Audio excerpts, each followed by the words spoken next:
السلام عليكم ورحمة الله وبركاته. الحمد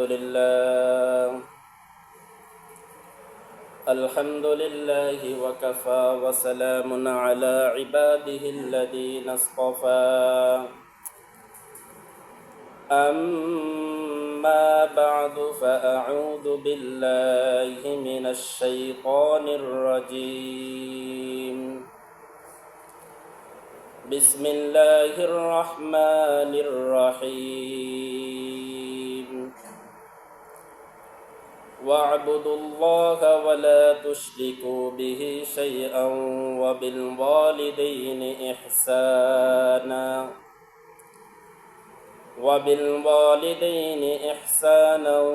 وبذي القربى واليتامى والمساكين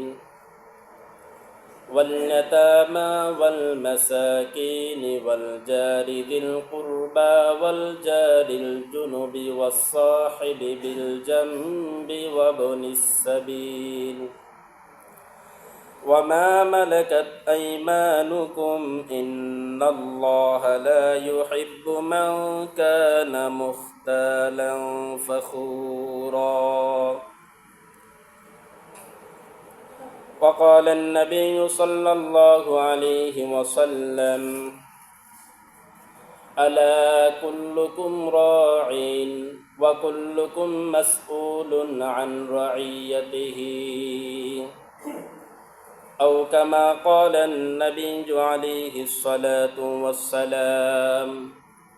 صدق الله المولانا العظيم وصدق رسوله النبي الكريم، ونحن على ذلك لمن الشاهدين والشاكرين، والحمد لله رب العالمين. সকলে দরুদ ইব্রাহিম পড়ি। اللهم صل على محمد وعلى آل محمد كما صليت على إبراهيم وعلى آل إبراهيم إنك حميد مجيد. اللهم بارك على محمد وعلى آل محمد كما باركت على إبراهيم وعلى آل إبراهيم إنك حميد مجيد. আলহামদুলিল্লাহ, আল্লাহ তাআলা দরবারে লাখো কোটি শুকরিয়া জানাই যে আল্লাহ পাক রব্বুল আলামিন আমাদেরকে বর্তমান এই ব্যস্ততম সময়ের মাঝে আল্লাহ তাআলা আমাদেরকে বিভিন্ন ধরনের কাজকর্ম থেকে ফারেক করে আল্লাহ তাআলার ঘর মসজিদে আসার তৌফিক দান করেছেন। এই জন্য সেই মহান রব্বুল আলামিনের দরবারে সকলে প্রাণ খুলে শুকর আদায় করি। সকলে বলি আলহামদুলিল্লাহ। দরুদ সালাম পেশ করি সে মহাবারু মুক্তির দুধ, যার সুপারিশ না হলে কোন আদম সন্তান জান্নাতে যাবে না, সেই মহামানবের প্রতি আমরা সকলে দরুদ সালাম পেশ করি। সকলে বলি সাল্লাল্লাহু আলাইহি ওয়াসাল্লাম। আলহামদুলিল্লাহ, আমাদের বিগত জুমায়, গত জুমা তার আগের 2-3 জুমা আমাদের আলোচনা ছিল আদর্শ যুব সমাজ গঠনে রাসূল করিম সাল্লাল্লাহু আলাইহি সাল্লামের ভূমিকা এবং আমাদের এই সমাজ থেকে মাদককে আমরা কিভাবে দূর করতে পারি এবং এগুলোর কি করণীয় এবং বর্জনীয়। এখন আমাদেরকে জানতে হবে আদর্শ সমাজ গঠন করতে গেলে রাসূলের তো ভূমিকা অবশ্যই আছে এবং আল কোরআনের ভূমিকা কি। আল্লাহ পাক রব্বুল আলামিন কোরআনে কারিমে কিভাবে বলছেন যে একটা সমাজকে কিভাবে প্রতিষ্ঠিত করতে হবে, একটা সমাজকে কিভাবে তৈরি করতে হবে, এটার বিধিবিধান আল্লাহ পাক রব্বুল আলামিন কোরআনে কারিমের ভিতরে বলে দিয়েছেন। এই জন্য আদর্শ সমাজ বলতে গেলে এটা বুঝতে হলে আমাদেরকে সর্বপ্রথম যে একটা বিষয় জানতে হবে সেটা হচ্ছে সমাজ বলতে কি বোঝায় বা সমাজ কাকে বলে। আমরা হয়তো অনেকেই জানি কয়েকটা পরিবার মিলে যেখানে বসবাস করা হয় সেটাই সমাজ। আসলে কি এটার নামই সমাজ? আসলে কিন্তু এটার নাম সমাজ নয়। সমাজ বলতে এটাই বোঝায় যে একজন মানুষ সারা দুনিয়ায় একজন মানুষ আর একজন মানুষের সাথে পারস্পরিক সহযোগিতার মাধ্যমে চলাফেরা করবে, জীবন যাপন করবে, আর একজন মানুষ আর একজনের মানুষের সাথে সহযোগিতা এবং জীবন যাপন করার সময় যে সাহায্য সহযোগিতা লাগে, এই সাহায্য সহযোগিতা করার বন্ধনকেই সমাজ বলা হয়। ছোট্ট একটা উদাহরণ দিলে হয়তো বুঝে আসবে। যেমন আমাদের গায়ে যে জামাটা আছে, এই জামাটাকে আমরা নিজেরাই তৈরি করছি? আমরা নিজেরাই কি এটা তৈরি করতে পারছি? এই জামাটা তৈরি করার আগে আমাদের একটা সুতার দরকার ছিল। আর এই সুতাটা কই থেকে তৈরি হয়েছে? তুলা থেকে। তুলা কই থেকে তৈরি হয়েছে? এইরকম বিভিন্ন গবেষণা করলে দেখা যায় এটার পেছনে অনেক মানুষের অবদান আছে। যেমন আমাদের গায়ের যে জামাটা, এটা একজন মানুষের সাহায্য ছাড়া যেমন আমরা সমস্ত মানুষের সাহায্য ছাড়া যেমন আমরা এটা গায়ে দিতে পারি না, তেমনই ভাবে একটা সমাজের ভিতরে যদি আমরা একে অপরের যদি পারস্পরিক সাহায্য এবং সহযোগিতা যদি না করি, তাহলে আমরা সমাজে কেউ চলতে পারবো না। এই সমাজের ভিতরে একে অপরকে সাহায্য সহযোগিতার বন্ধনকেই সমাজ বলা হয়। এখন আসেন, এই সমাজে আমাদের সমাজে কখন অশান্তি হয় এবং কখন শান্তি হয়? আমাদের সমাজে শান্তি তখনই হবে যখন আমাদের সমাজের ভিতরে আমরা যারা আছে আমরা সকলেই যখনই আমরা ন্যায় ইনসাফের উপরে থাকব, যখনই আমরা ন্যায় ইনসাফ অনুযায়ী আমরা আমাদের কাজগুলো পরিচালনা করব, তখনই আমাদের সমাজ একটা শান্তির সমাজ হিসাবে আমরা পাব। একে অপরের পাওনাগুলো যখনই আমরা দিব, তখনই আমাদের সমাজটা শান্তির সমাজে প্রতিষ্ঠিত হবে। একজন মানুষের পাওনা যখনই আমরা দিয়ে দিব, তখনই আমাদের সমাজে শান্তি ফিরিয়ে আসবে। আর শান্তি তখনই আসবে না যখন একজন মানুষের পাওনা যদি আমরা না দিই। আসল কথা হচ্ছে এটাই, সমাজে অশান্তি হয় দুই কারণে। একটা হচ্ছে পাওনাদারে পাওনা পরিশোধ না করলে, আর হচ্ছে না পাওয়া সত্ত্বেও পাওয়ার দাবি করলে। যেমন হয়তো আমি আপনাদের কারো কাজ করছি, সারাদিন আমি কাজ করছি, এই কাজের যে বিনিময়টা সেটা তো আমার পাওনা, এটা আমার হক কিনা বলেন দেখি। এই হকটা যদি আমাকে যদি কেউ না দেয়, তাহলে কি আমার ভিতরে তার প্রতি একটা ক্ষোভ আসবে। এই ক্ষোভটা আসার কারণে এমনও পর্যায়ে তার সাথে আমার খুনাখুনি হয়ে যেতে পারে। এই যে একটা সমাজের ভিতরে একটা অশান্তি। আর পাওনাদার না পাওয়া সত্ত্বেও দাবি করে, যেমন আমি কোনো কাজ করলাম না, হঠাৎ করে আমি বললাম আমি অমুক কাজটা করে দিচ্ছি, আমার এই টাকাটা দিয়ে দাও। যেমন পাওনাদারে পাওনা পরিশোধ না করলেও যেমন সমাজে অশান্তি, আর পাওনাদার না পাওয়া সত্ত্বেও দাবি করলে সমাজের ভিতরে অশান্তি। তাহলে বোঝা যাচ্ছে আমাদের সমাজের ভিতরে যে অশান্তি হচ্ছে, এই অশান্তির মূল কারণ হচ্ছে দুইটা। একটা হচ্ছে পাওনাদারে পাওনা পরিশোধ না করা, আর একটা হচ্ছে না পাওয়া সত্ত্বেও পাওয়ার দাবি করা। এখন বুঝে থাকলে বলেন দিকে আমাদের সমাজে এই রকম খাসলাত আমাদের ভিতরে আছে কিনা বলেন। আমাদের এই বৈশিষ্ট্যগুলো আমাদের ভিতরে আছে কি নেই বলেন। একজন ব্যক্তি আমার কাছে পাওনা পায়, তার প্রাপ্য আমার কাছে আছে, আমি তার পাওনা দিলাম না। এইরকম খাসলত আমার ভিতরে আছে, সবার ভিতরে এমন খাসলত আছে। তাহলে আমি কোন হিসাবে আমি আদর্শ সমাজ আমি দাবি করি?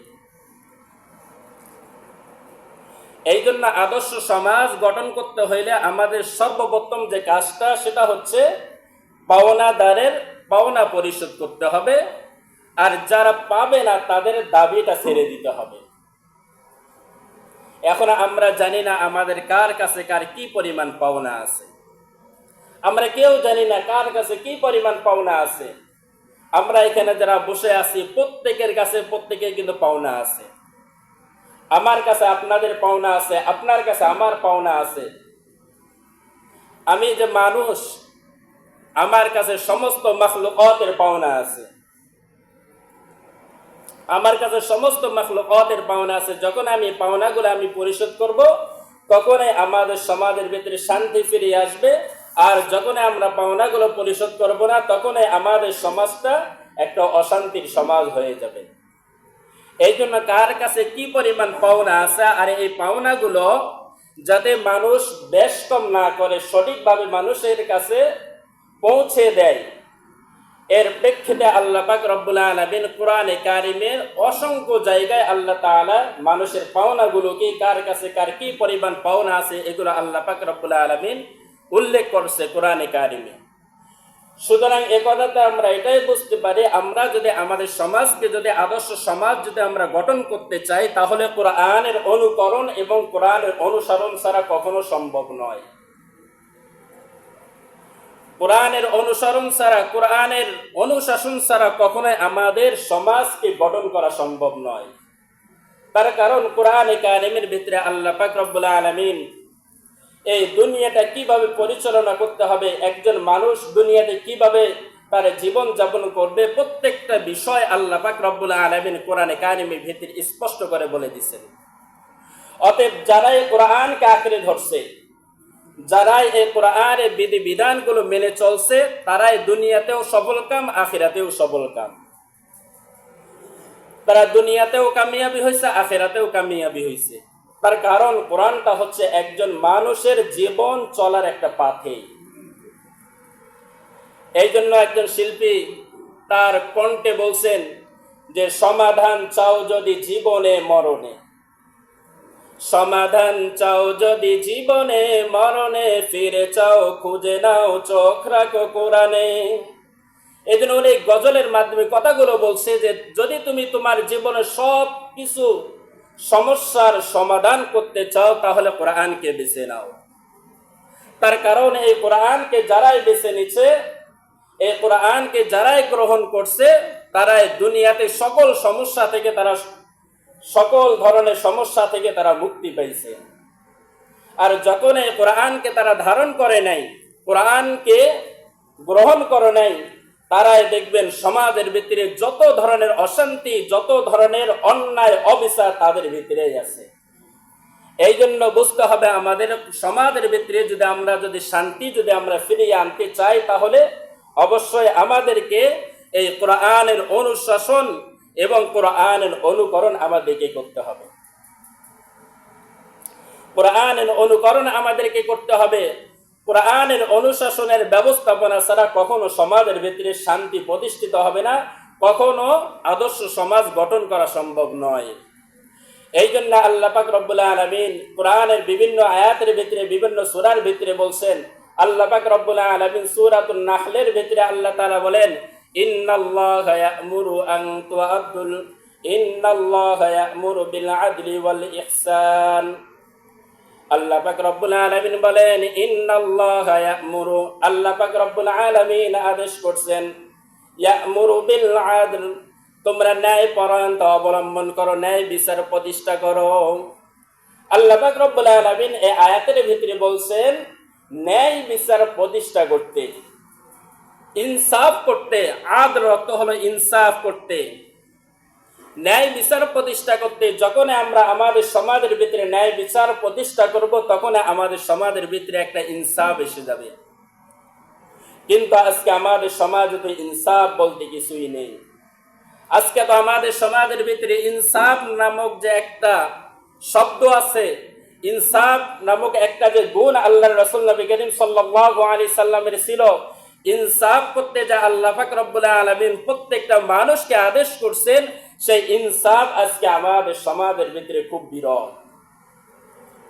আজকে আমাদের সমাজের ভিতরে ইনসাফ নেই, তাহলে আমাদের সমাজের ভিতরে শান্তি আসবে কিভাবে?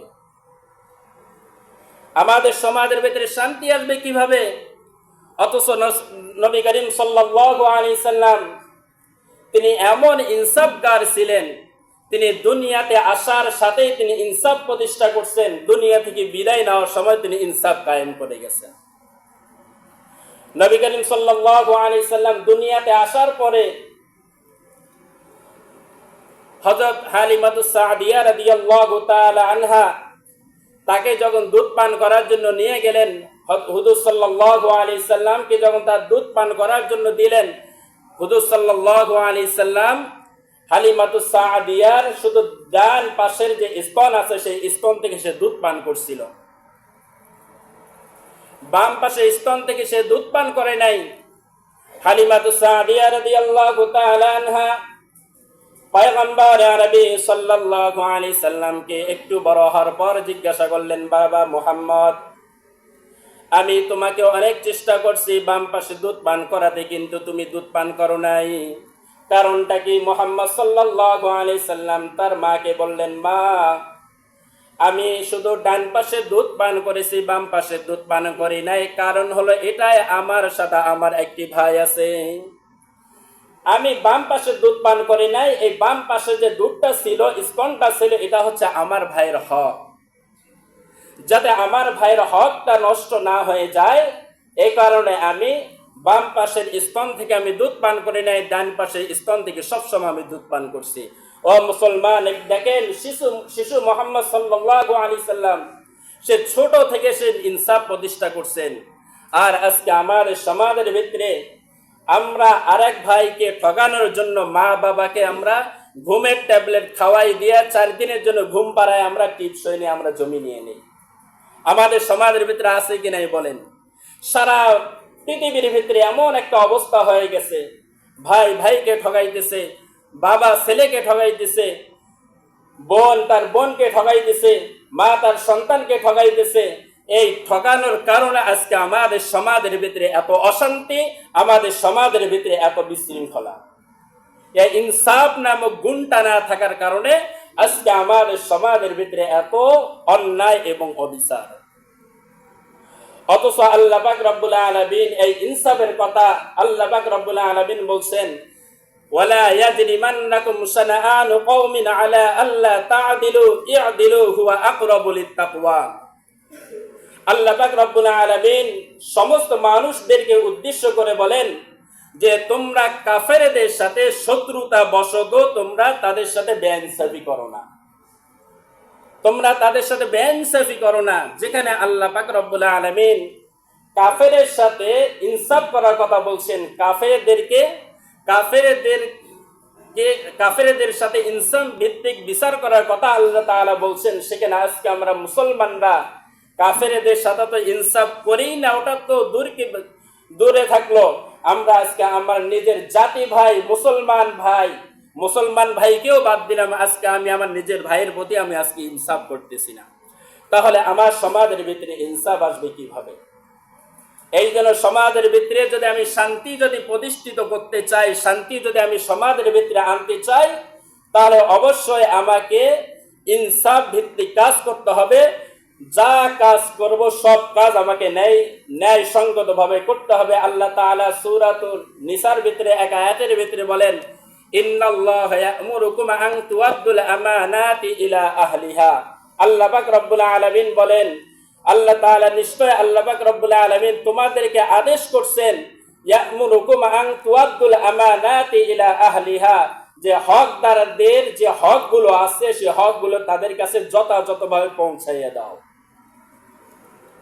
ওয়াইদা হাকামতুম বাইনান নাসি আন তাহকুমু বিল আদল, আর যখন তোমরা মানুষের মাঝে বিচার করো তখন তোমরা ন্যায় ইনসাফের সহিত বিচার করো, ন্যায় ইনসাফ প্রতিষ্ঠা করো। আল্লাহ পাক রব্বুল আলামিন যে তোমরা ন্যায় ইনসাফ প্রতিষ্ঠা করো, কিন্তু আজকে আমাদের সমাজের ভিতরে ন্যায় ইনসাফ নাই। বিচার করতে গেলে আজকে আমরা কি দেখি, কার কি রকম বংশ, কার কি রকম আভিজাত্য, সেই জিনিসগুলো আজকে আমরা দেখতেছি। আজকে আমাদের সমাজের ভিতরে এত খুন ধর্ষণ কেন হচ্ছে, ইফতিজিং কেন হচ্ছে? এই ইফতিজিং গুলো হওয়ার একটাই কারণ, আজকে আমাদের সমাজের ভিতরে ন্যায় বিচার নাই। আজকে আমাদের সমাজের ভিতরে ন্যায় বিচার নাই। যদি সংসদ ভবন থেকে যদি আজকে ন্যায় বিচারকে প্রতিষ্ঠিত করত, তাহলে আমার বিশ্বাস সারা দুনিয়ার ভিতরে, এই বাংলাদেশের পুরা বাংলাদেশের ভিতরে ইনসাফ ভিত্তিক আইন প্রতিষ্ঠিত হতো। যখন ইনসাফ ভিত্তিক কাজ করতে যাবে, যখন আমি আমার সমাজে ইনসাফ প্রতিষ্ঠিত করতে যাব, তখনই দেখবেন আমার সমাজ থেকে যত ধরনের অন্যায় আছে সব অন্যায় দূর হয়ে যাবে। চাই সে জেনাখোর হোক, মদখোর হোক, যে করে হোক না কেন, যদি আমরা তাকে যদি ইনসাফ ভিত্তিক অনুযায়ী আমরা তাদেরকে শাস্তি দেই, তাহলে আমাদের সমাজের ভিতরে এত খুন ধর্ষণ, এত চুরি বাটপারি আজকে আমাদের সমাজের ভিতরে থাকতো না। আজকে আমাদের সমাজের ভিতরে খুন ধর্ষণ থাকতো না, ইফতিজিং থাকতো না। এই ইফতিজিং গুলো হচ্ছে একটাই কারণ, আজকে আমাদের সমাজের ভিতরে কোনো ন্যায় বিচার নেই, আমাদের সমাজের ভিতরে ইনসাফ নেই। অথচ ইনসাফের এত ফজিলত, এত বরকত, আল্লাহর রাসূল নবী করিম সাল্লাল্লাহু আলাইহি সাল্লাম ইরশাদ করেন, আল্লাহর রাসূল বলেন, ইন্নাল মুকসিদিনা ফিদ দুনিয়া আলা মানাবির মিন লু'লুই ইয়াউমাল কিয়ামা। আল্লাহর রাসূল পয়গম্বর আরবি সাল্লাল্লাহু আলাইহি সাল্লাম বলেন, নিশ্চয় দুনিয়ায় ন্যায়পরায়ণ ব্যক্তিগণ কিয়ামতের ময়দানে মহান আল্লাহ তাআলার নিকট মুক্তা খচিত মিম্বারে আদিষ্ঠিত হবেন। কিয়ামতের ময়দানে যারা দুনিয়াতে যারা ন্যায় বিচার প্রতিষ্ঠা করছে, ন্যায় ইনসাফের সাথে যারা কাজ করছে, কিয়ামতের ময়দানে আল্লাহ পাক রব্বুল আলামিন তাদের জন্য মুক্তা খচিত মিম্বার তৈরি করে রাখছেন। জোরে বলেন সুবহানাল্লাহ। মুক্তা খচিত মিম্বার তৈরি করে রাখছে।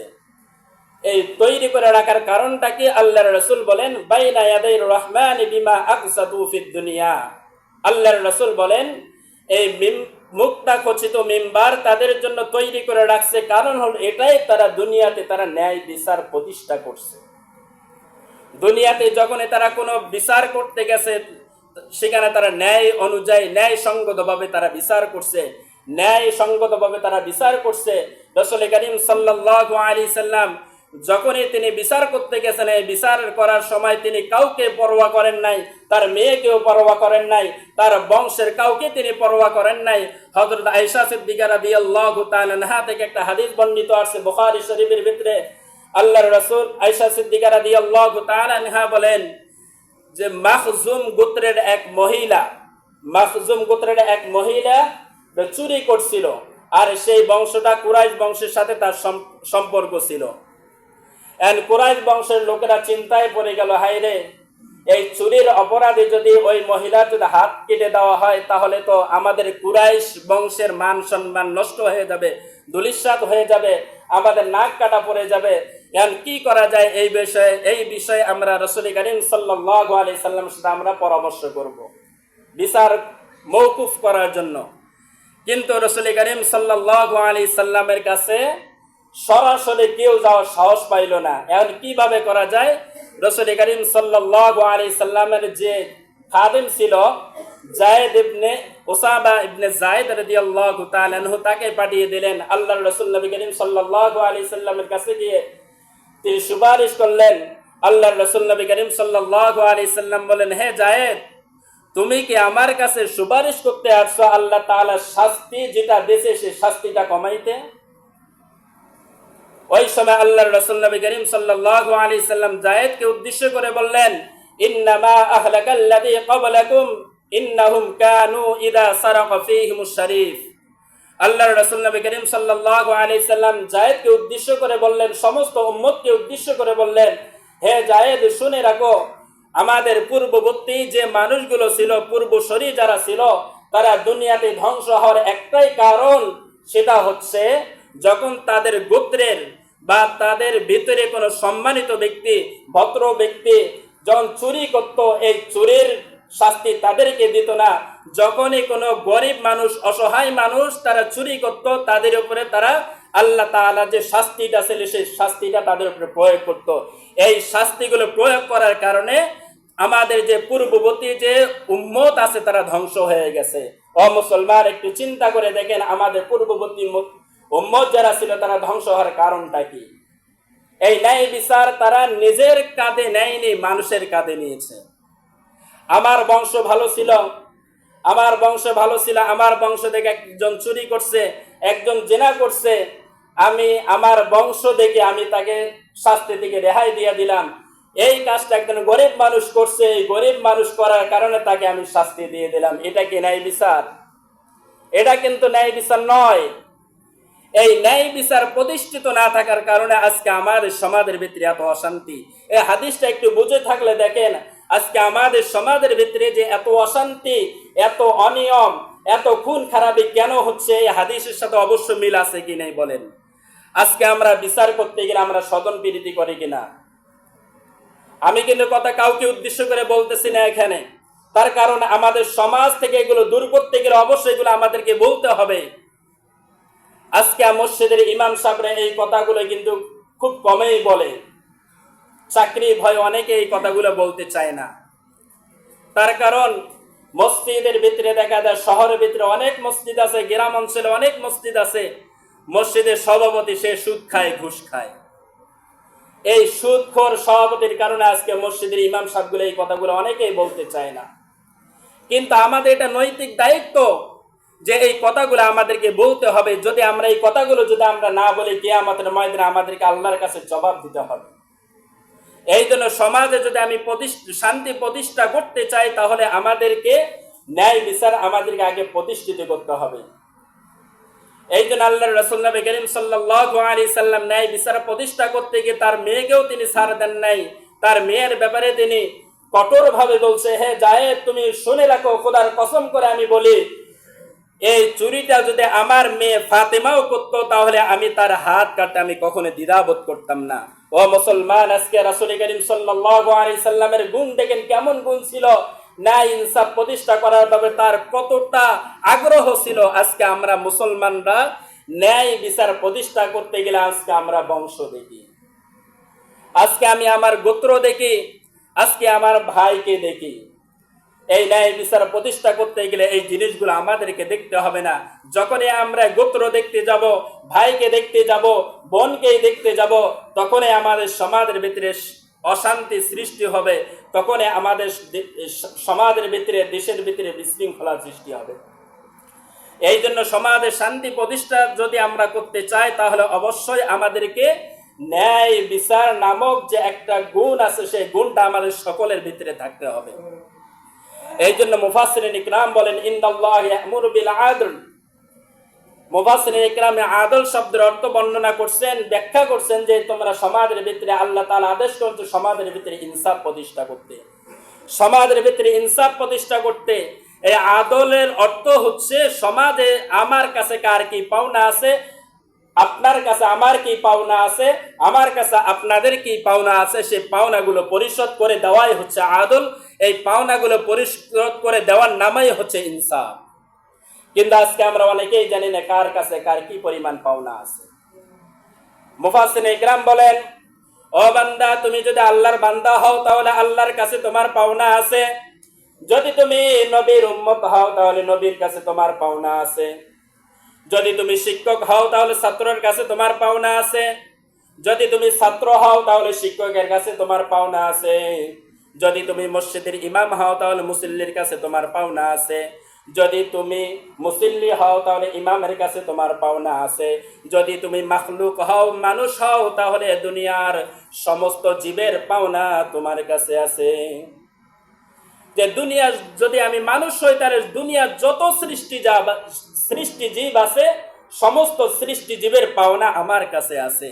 যখনই আমি এই পাওনাগুলো আমি পরিশোধ করে দিব, যখন এই পাওনাগুলো আমি দিয়ে দিব, তখনই আমার সমাজটা শান্তির সমাজ হবে, তখনই আমার সমাজের ভিতরে শান্তি প্রতিষ্ঠিত হবে, তখনই আমার সমাজের ভিতরে শান্তি প্রতিষ্ঠিত হবে। এখন বুঝে থাকলে বলুন, আমাদের সমাজের ভিতরে অশান্তি হওয়ার কারণ কি?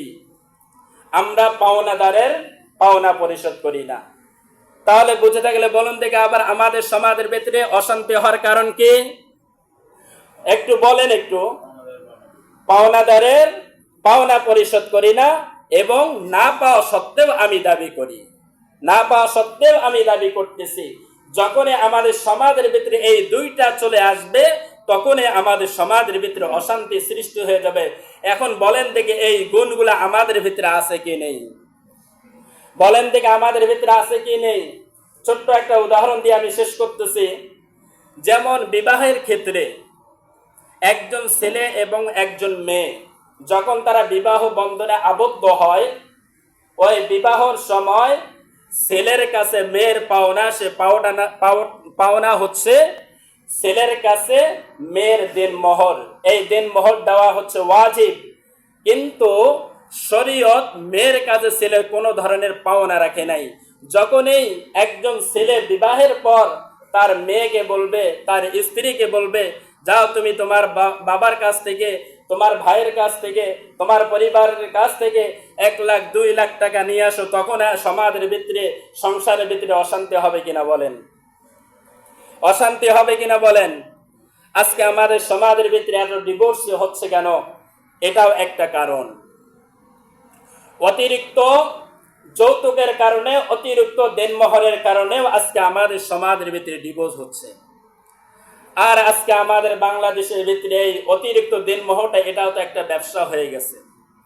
বাস্তব কথা, এগুলো ব্যবসা হয়ে গেছে। বাবা মেয়েকে বিয়ে দিচ্ছে, 10 লাখ, 5 লাখ, 8 লাখ করে দেনমোহর ধরতেছে, যখনই ছেড়ে দেবে দেনমোহর দাও, ছেড়ে দাও। এমন হচ্ছে কিনা বলেন? বর্তমানে আজকে আমাদের সমাজের ভিতরে এই দেনমোহর নিয়ে আজকে ব্যবসা হচ্ছে। যাই হোক, ওটা অন্য কথা। এই যে উদাহরণটা দিলাম, সেই উদাহরণটা আজকে আমাদের সমাজের সাথে মিল আছে কিনা বলেন? অথচ যেখানে শরীয়ত বলছে মেয়েকে ছেলেই দেবে, কিন্তু ছেলে মেয়েকে না দিয়ে আজকে আমরা ছেলেরা মেয়ের কাছ থেকে আমরা পাওয়ার আশা করতেছি। এটাই হচ্ছে আমাদের সমাজের ভিতরে অশান্তির কারণ। এটাই হচ্ছে আমার সংসারের ভিতরে অশান্তির কারণ, আমার দেশের ভিতরে এটাই হচ্ছে অশান্তির কারণ। এই জন্য মুসলমানরা পাওনাদারের পাওনা যখনই আমরা সমাজের ভিতরে বুঝিয়ে দিব, তাদের পাওনাগুলো আমরা যখনই পরিশোধ করব, তখনই আমাদের সমাজের ভিতরে শান্তি প্রতিষ্ঠিত হবে। আল্লাহ পাক রব্বুল আলামিন আমাদের সকলকে এই কথাগুলোর উপর আমল করার তৌফিক দান করুন। ইনশাআল্লাহ এই বিষয়ে আরো কয়েক জুমা হয়তো আলোচনা হতে পারে। আপনার যদি একটু আগে আগে আসি, তাহলে আলোচনাগুলো শোনার এবং বোঝারও সুবিধা হবে আমাদের। এই দ্বারা আমরা সকলে আমরা আগে আগে মসজিদে আসার চেষ্টা করব, কারণ এই কথাগুলো সমাজকে পরিশুদ্ধ করতে হলে এই জিনিসগুলো আমাদের জানা দরকার। কার কাছে কার কি পরিমাণ পাওনা আছে। আল্লাহ পাক রব্বুল আলামিন আমাদের সকলকে এই কথাগুলোর উপর আমল করা তৌফিক দান করুন।